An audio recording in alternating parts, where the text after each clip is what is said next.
Si oye que mi voz es algo rara es porque no tengo catarro, sino que COVID. No, perdón, es al revés la cosa. No se preocupen, es al revés la cosa. Tengo un catarro y por eso, ¿verdad? Sí, me he hecho las pruebas para protección de todos ustedes, es que no hay ningún problema con que usted me dé la mano, no es nada grave. Y vamos a orar. ¿Qué le parece si inclinamos nuestros rostros ahí para orar y pedirle al Señor que nos ayude en esta tarde? Bendito Padre Celestial, cómo me regocijo de estar de vuelta, Señor amado, con mi familia, Señor, en donde pertenezco y a donde tú me has traído, Señor. Y esta tarde yo te ruego que seas tú, Señor, primeramente abriendo nuestras mentes para que entendamos lo que leemos y lo que oímos, y en segundo lugar, que abran nuestros corazones para creer lo que entendemos. Que seas tú, Señor, hablándonos hoy y que seas tú bendiciendo a cada uno de acuerdo a tu misericordia. Gracias, Padre, en el nombre precioso de Cristo Jesús. Amén. Amén. Hice algo ayer que para los hombres no es fácil. Y yo creo que saqué una buena calificación, ¿verdad? No sé, ahí mi esposa tal vez tenga algo diferente que decir, pero ¿qué les parece que me fui de compras por buen rato y no renegué? Digo que por lo menos un 7, amor. Un 10, miren, ya vieron. Sí, primera vez en mi vida que yo hago eso. Sí, yo sé de que los hombres ahorita me van a reconvenir, pero hermano, es que eso para uno no es fácil, para un hombre no es fácil eso, ¿verdad? Y tener que estar ahí colgando el mismo trapo 3 veces, 15 veces, y cuando uno se da cuenta no es la medida correcta, es el color correcto, ¿verdad? Sí es lo que a uno le gusta, pero la medida no está bien. Y la otra cosa, cuando uno llega a la caja, no se percata de que la prenda que le costó tanto encontrar no llevaba la etiqueta, y tiene que estar allá, o la deja o se espera media hora para que alguien venga y lo ayude a buscar el precio. Y es que estamos en la época del año, ¿verdad?, en que esto no es inusual. De hecho, se ha convertido en una costumbre, ya casi en un ritual, el de que para estas fechas, muchos de ustedes tal vez lo hacen, ¿verdad?, de que salen y compran regalos para alguien porque ustedes desean con ese regalo demostrar su aprecio y su gratitud a alguien. Y así como yo, y habían muchos otros hombres ahí también, pero a ellos sí los miraba, yo que estaban bien desesperados, pero yo iba con la mentalidad de no estropearle el día a mi esposa. Dije, voy a ir, le voy a ayudar, al fin y al cabo ella va a pagar. No fue así, ¿verdad? Entonces, pero hicimos todo lo que teníamos que hacer. Entonces, en base a eso, ¿verdad?, viene y se me ocurre a mí. Oye, me empiezo a hacer un par de preguntas, ¿verdad? Las preguntas que son clásicas para esta fecha. ¿A quién le vamos a dar y qué le vamos a dar? Y uno hace su lista de a quién y qué, y la tacha y cambia. No, a ese no le va a gustar esto, a esta persona, a esta sí, a esta tal vez, pero la vamos a poner, ¿verdad? Estoy durmiendo. Media vez uno hace su lista, ¿verdad? Empieza a trabajar en ella. Entonces, ¿a quién le vamos a dar y qué le podemos dar? Y créanme que no es fácil, hermano. Mire, ¿a quién le vamos a dar? Es fácil, pero ¿qué le vamos a dar? No tanto, ¿verdad?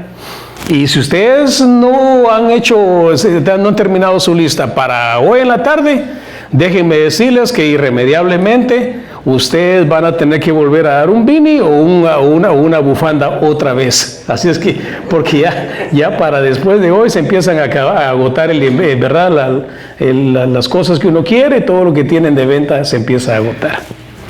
Estas preguntas son las que nos hacemos para estas fechas, porque cada uno de ustedes cada uno de nosotros, mejor dicho, tenemos a alguien a quien queremos agradar con darle un regalo, ¿verdad?, porque lo apreciamos y porque nosotros estamos agradecidos con ellos por algo. El texto que vamos a leer hoy en la palabra del Señor tiene algo que ver con esto, pero no solo esta narración que vamos a leer, no solo tiene que ver con esto, sino que Yo creo, ¿verdad? Y ustedes tal vez van a estar de acuerdo conmigo en que lo que vamos a leer contesta estas dos preguntas. ¿A quién le vamos a dar y qué le vamos a dar? Hermana, por favor, Reina Valera 60. Vamos a abrir el Evangelio según San Mateo, capítulo 2, versículos del 1 al 12. Los que tienen ahí su tablet los están escribiendo. Repito el pasaje, Mateo capítulo 2, versículos del 1 al 12. ¿Ya está proyectado? Sí. Y dice la palabra del Señor de la siguiente manera. Cuando Jesús nació en Belén de Judea, en días del rey Herodes, vinieron del oriente a Jerusalén unos magos diciendo: ¿dónde está el rey de los judíos que ha nacido? Porque su estrella hemos visto en el oriente y venimos a adorarle. Y oyendo esto, el rey Herodes se turbó y toda Jerusalén con él. Y convocados todos los principales sacerdotes y los escribas del pueblo, les preguntó dónde había de nacer el Cristo. Ellos le dijeron: en Belén de Judea, porque así está escrito por el profeta: y tú, Belén de la tierra de Judá, no eres la más pequeña entre los príncipes de Judá, porque de ti saldrá un guiador que apacentará a mi pueblo Israel.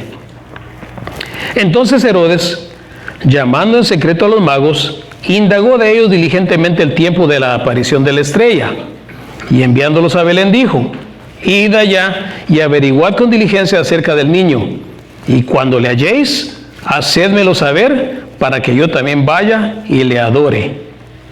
Ellos, habiendo oído al rey, se fueron, y he aquí la estrella que habían visto en el oriente iba delante de ellos, hasta que llegando se detuvo sobre donde estaba el niño. Y al ver la estrella, se regocijaron con muy grande gozo. Y al entrar en la casa, vieron al niño con su madre María, y postrándose, le adoraron, y abriendo sus tesoros le ofrecieron presentes: oro, incienso y mirra. Pero siendo avisados por revelación en sueños que no volviesen a Herodes, regresaron a su tierra por otro camino. Que el Señor añada bendición a su palabra.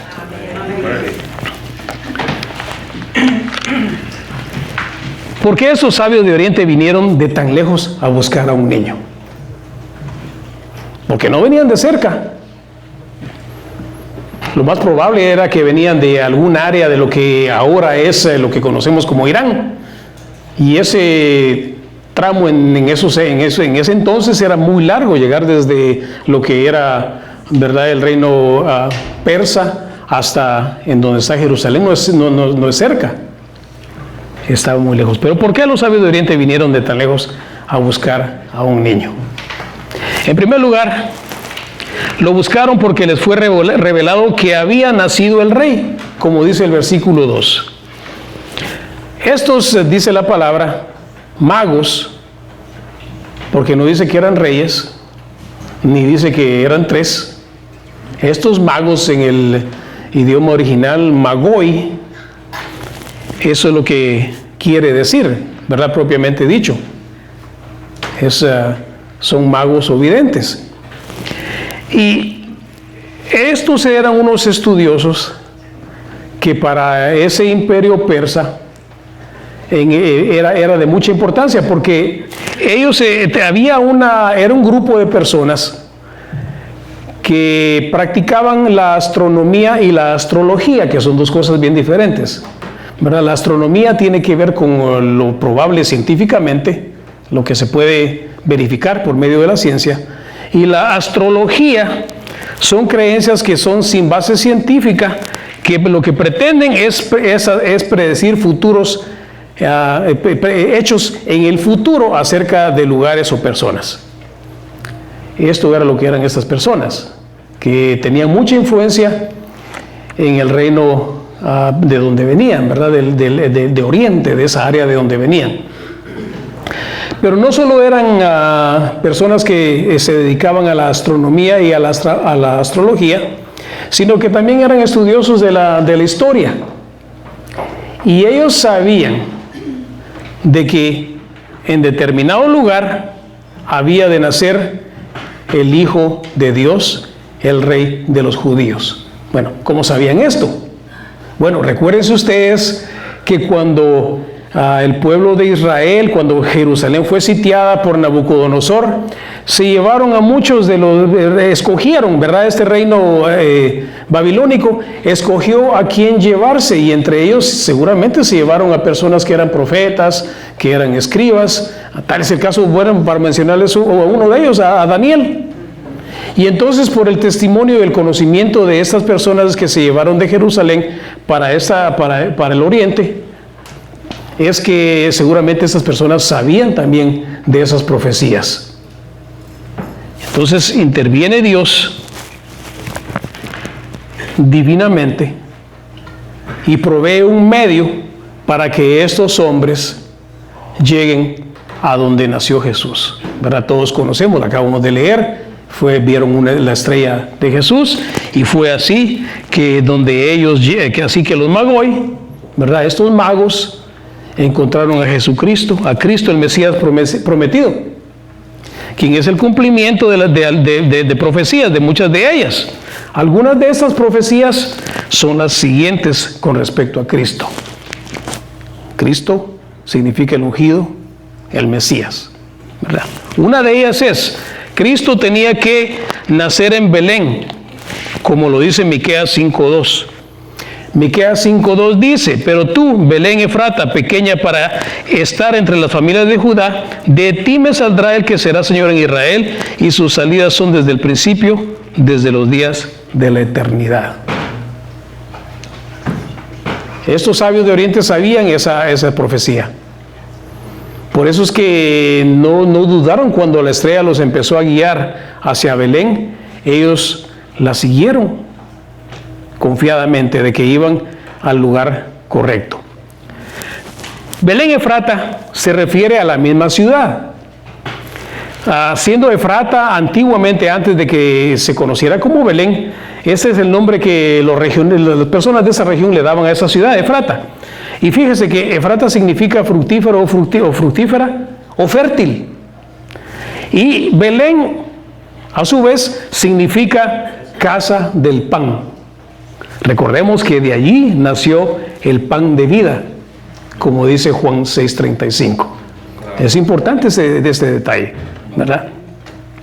Ambos nombres son usados para designar el lugar del nacimiento del Mesías, según la profecía de Miqueas 5:2 que acabamos de leer. Era una ciudad pequeña pero significativa, perteneciente a la tribu de Judá. Y otro dato importante acerca de esto es de que también en esa ciudad nació el rey David. ¿Verdad? Que yo creo que hay personas que también coinciden conmigo de que David era el favorito de Dios. Dice que los padres no tienen favoritos, pero a mí se me hace de que David sí es el favorito del Señor. Y nada malo con eso, ¿verdad?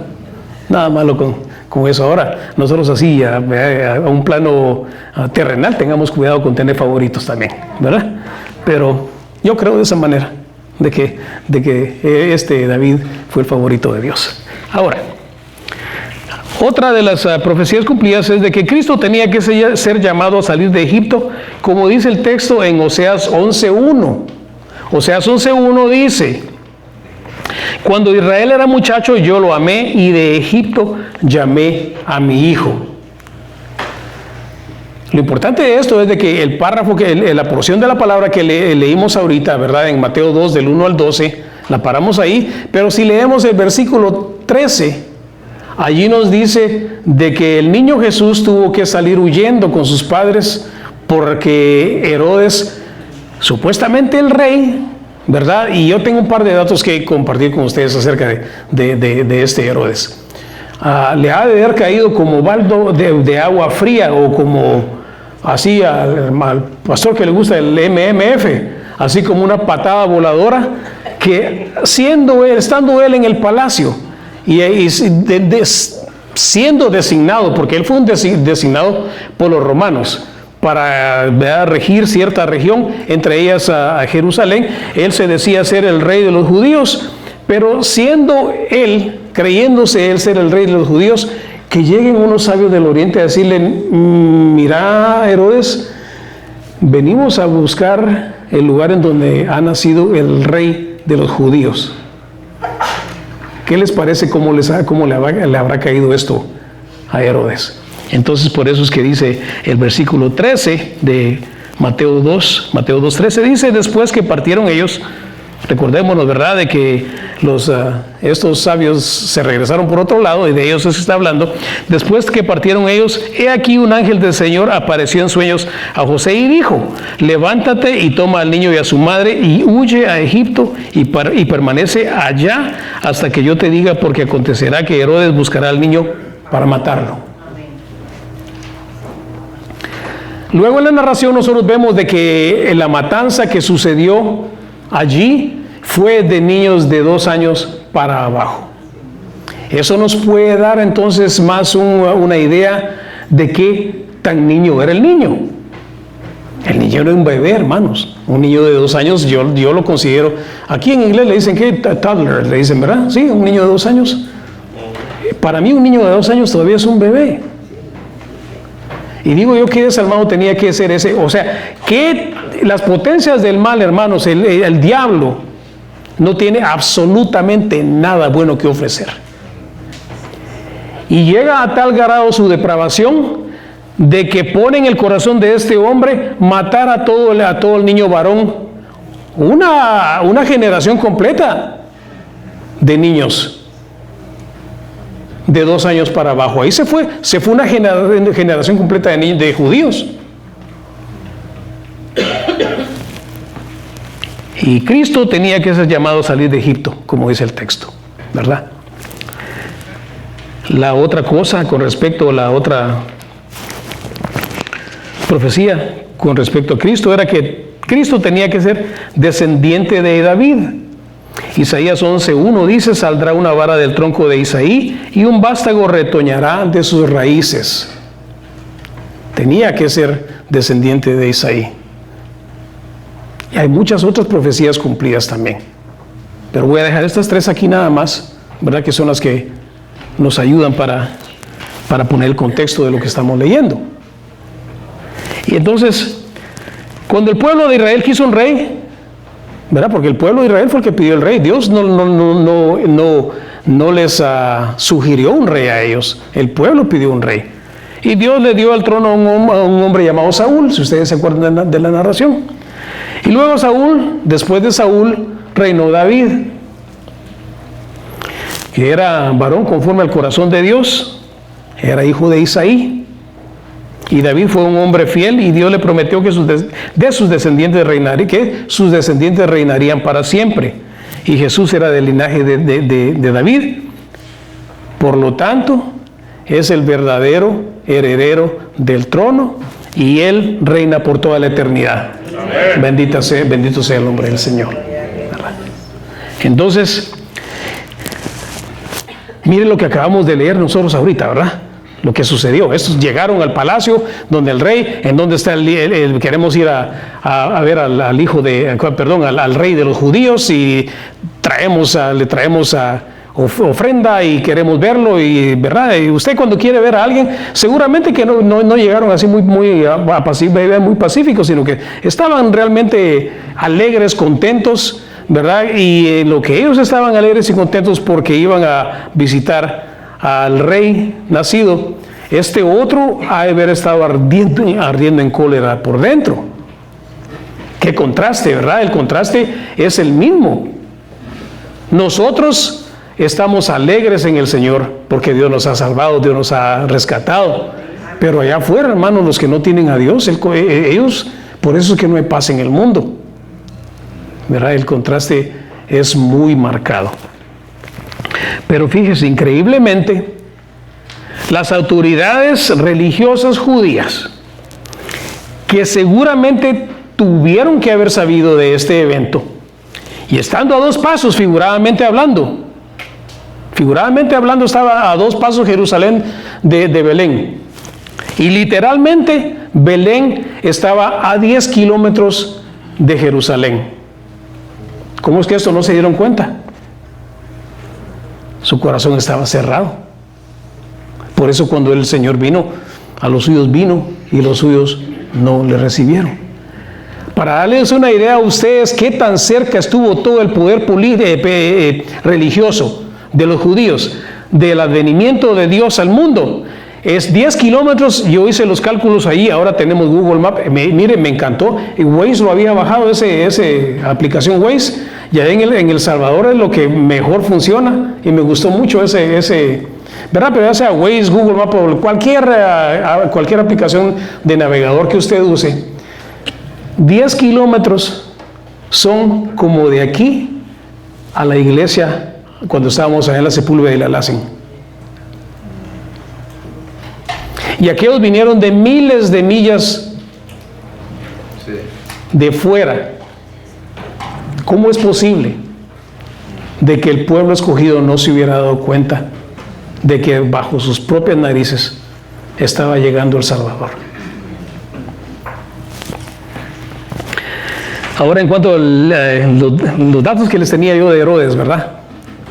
Fíjese, Herodes estaba sentado ahí en el trono, reinando como rey, sin ser judío. Para empezar, Herodes el Grande, y no hay que confundirlo porque hay otro par de Herodes también en la Biblia, pero Herodes, el que se le llama Herodes el Grande, que es no era judío, sino que él era una mezcla de Idumeo y no sé qué, y cómo se llama, era en realidad, sí, Idumeo y había otra raza de las que Dios no mucho se agrada. Era de origen edomita, Idumeo y edomita.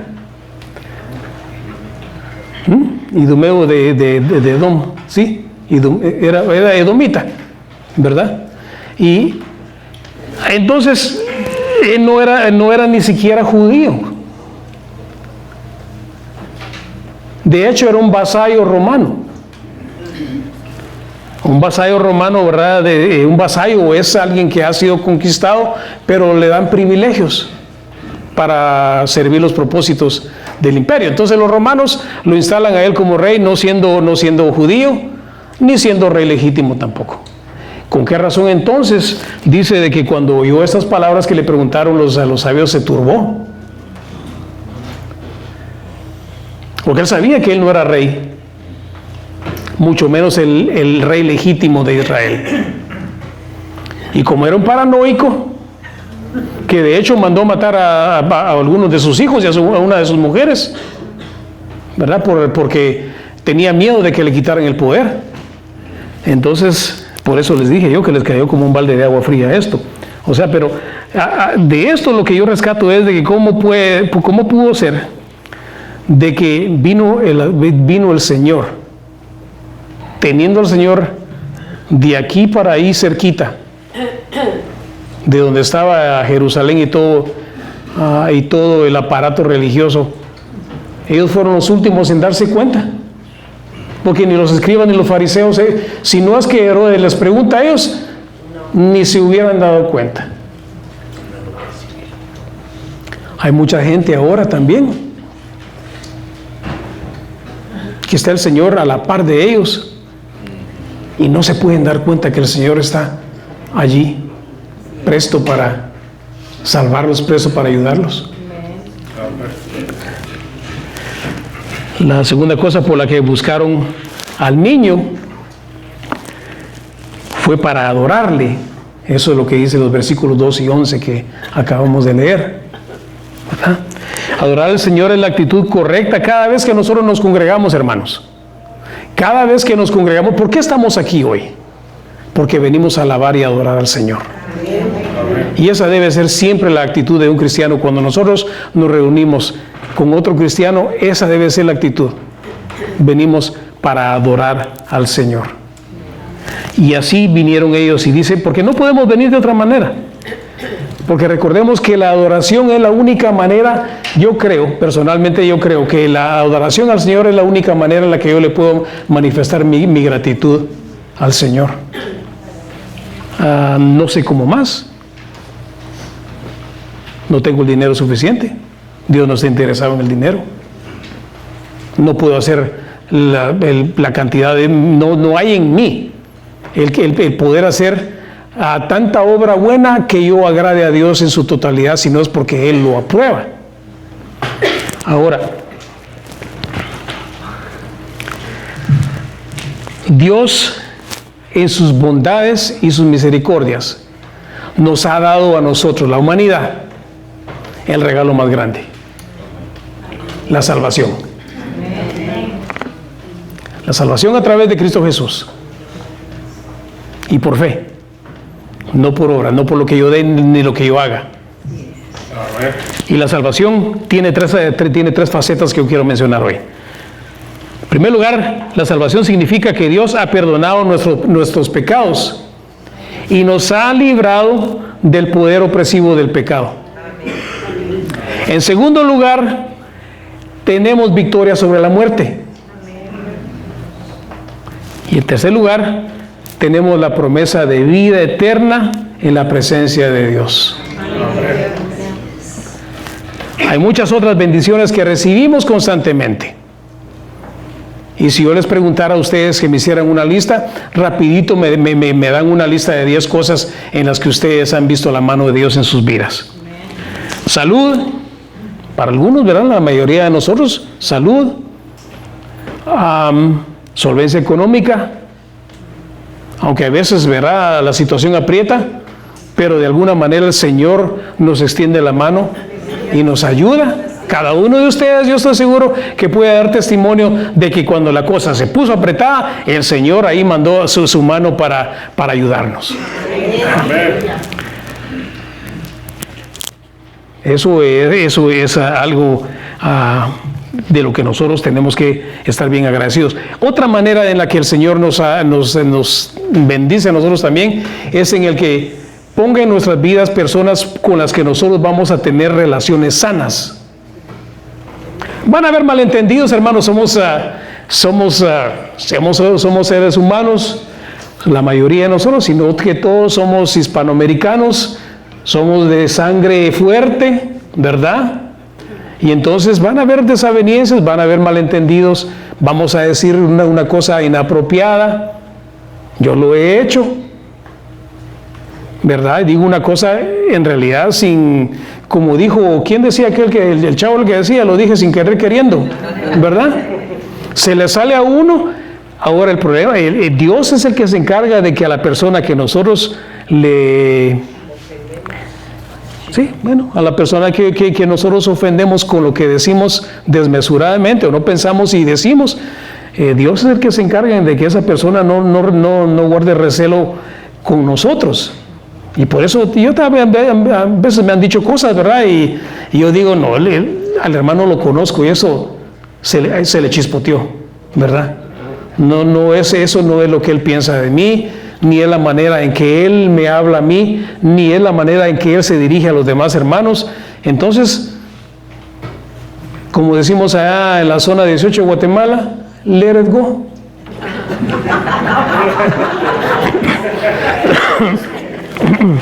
Déjelo ir. El Señor es bueno. Mire, qué bendición más grande la que nosotros tenemos, hermanos, cuando nosotros ponemos nuestras vidas en las manos del Señor. Amén. Y esa es una manera, una razón por la que también estos hombres de Oriente llegaron a buscar a Jesús, llegaron para adorarle. La otra cosa, si ustedes notan en el versículo 11, dice: y al entrar en la casa vieron al niño con su madre María y postrándose lo adoraron. Tiene que haber una medida de respeto y reverencia cuando nosotros venimos delante del Señor.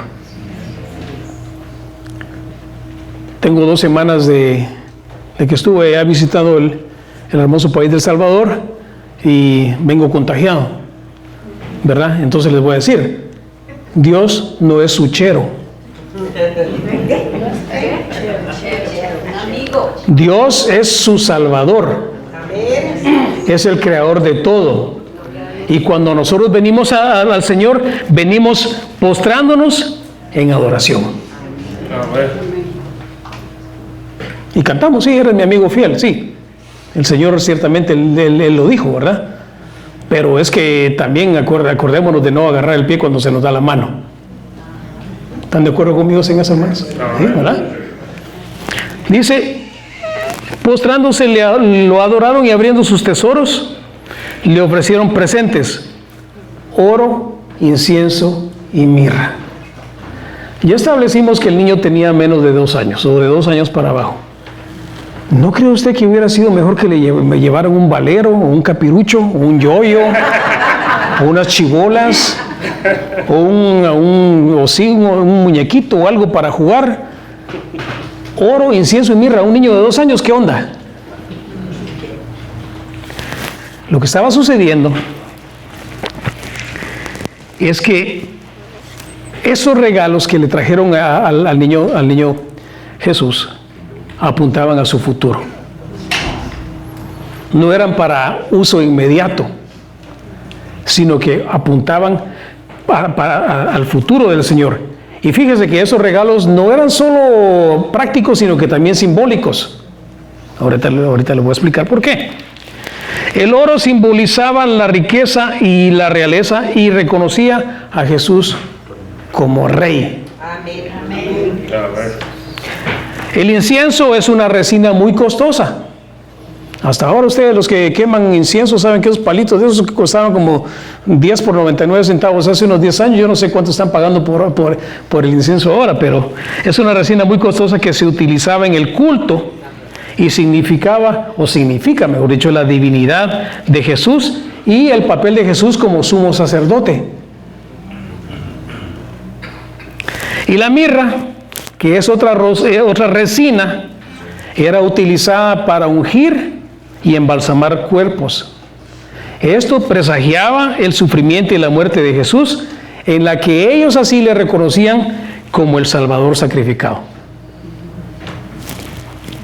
El oro, el incienso y la mirra que los magos entregaron a Jesús eran regalos no solo simbólicos, sino también prácticos, que no solo honraban a Jesús como el Mesías profetizado, sino que fíjese que también prácticamente fueron de mucha ayuda. Leímos en el versículo 13, ¿verdad? Que vino alguien, un ángel, y se le apareció en sueños a José y le dijo, levántate, toma a tu mujer y a tu hijo y salgan de Egipto.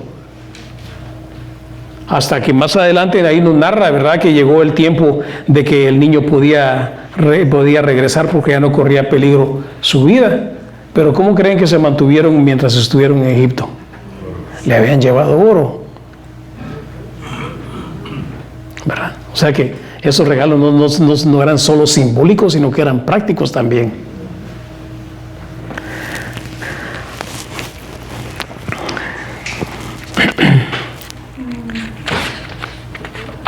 En base a lo que nosotros hemos leído hoy, lo que yo he tratado de compartir con ustedes,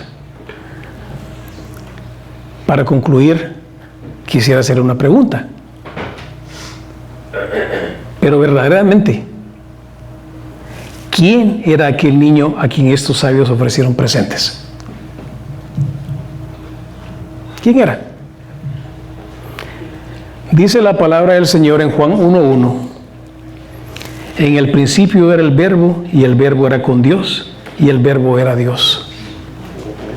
Y ahí mismo Juan 1:14 dice, y aquel Verbo fue hecho carne y habitó entre nosotros, y vimos su gloria, gloria como del unigénito del Padre, lleno de gracia y de verdad. Este niño era el Verbo hecho carne, que vino para salvarnos. Emmanuel, Dios con nosotros, dice Isaías 7:14 y Mateo 1:23. Dios con nosotros, hermanos. Gloria a Dios. Eso debe de pesar en nosotros. Debe de afirmarnos y darnos seguridad. Dios con nosotros. Amén. Hay otros nombres que también se usan para este pequeñuelo que nació en Belén. Y digo pequeñuelo con mucho respeto para mi Señor, ¿verdad? El Cordero de Dios, Jesús, que significa el Señor salva o Salvador. Cristo, derivado del griego Christos, que significa el ungido. conocemos a Jesús como el buen pastor. De hecho, reciban, hermanos, saludos de la iglesia Jesús, el buen pastor en San Marcos, San Salvador, en donde tuve el privilegio de congregarme por 2 domingos y tomar la Santa Cena el domingo pasado.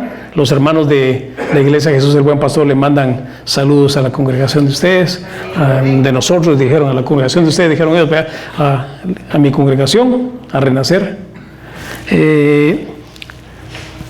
Jesús es el príncipe de paz, el camino, la verdad y la vida. Amén, gloria a Dios. La luz del mundo, el Rey de Reyes y Señor de Señores. Bendito sea su nombre. Era verdaderamente aquel niño a que los sabios fueron a buscar y rindieron tributo, le dieron adoración y le ofrendaron regalos. Hablando de regalos, muchas veces se nos hace bastante difícil, les dije al principio, de que no es tan difícil a quién le vamos a dar, sino que qué le vamos a dar. Entonces, ¿qué nosotros le podemos dar a alguien que no necesita nada? Tal vez ustedes se han hecho esa pregunta y de hecho tal vez ayer estuvieran pensando en eso. ¿Qué le vamos a dar? ¿Lo tiene todo, no le falta nada? ¿O no tiene nada pero no le gusta todo? ¿O así? ¿Verdad? Es difícil contestar esa pregunta a veces. Y entonces, a raíz de eso, en base a eso puede surgir la pregunta, una pregunta más directa. ¿Y yo qué le puedo dar al Hijo de Dios que vino al mundo y se hizo carne por nosotros, quien hizo todo por el poder de su palabra y a quien pertenece toda la creación? Dice Romanos 11, 35 y 36. ¿O quién le dio a él primero para que le fuese recompensado? Ninguno de nosotros recibimos nada de Dios por recompensa.